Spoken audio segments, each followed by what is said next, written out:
बीतल बनल ना कहानी। 2020 में हमर बन जा तू रानी।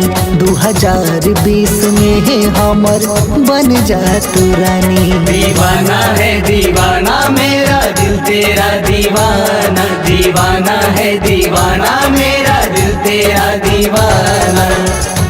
नया साल हा कि दिल बेहाल हा। हाँ नया साल हा कि दिल बेहाल हा।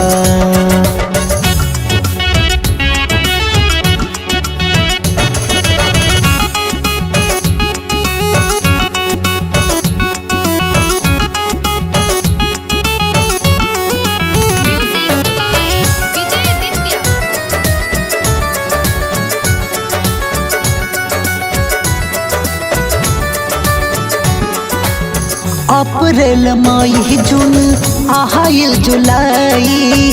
गाँवे गाँवे बाजे लागल खूबे सहनाई। हाँ सोचनी कि केहू घरे जही तू भेटाई।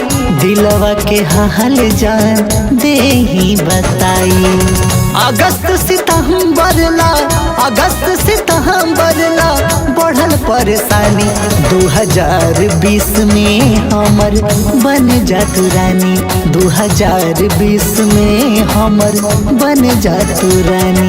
दीवाना है दीवाना मेरा दिल तेरा दीवाना। दीवाना है दीवाना मेरा दिल तेरा दीवाना।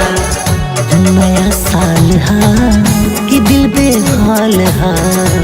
नया साल हा कि दिल बेहाल हा।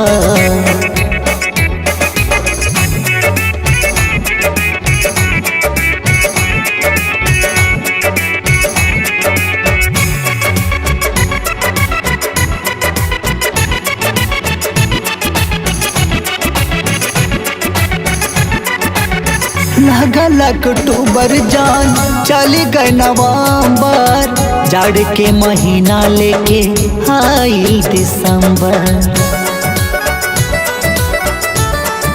हे जान नहना में नींद नहीं आवे दिन रैन हो।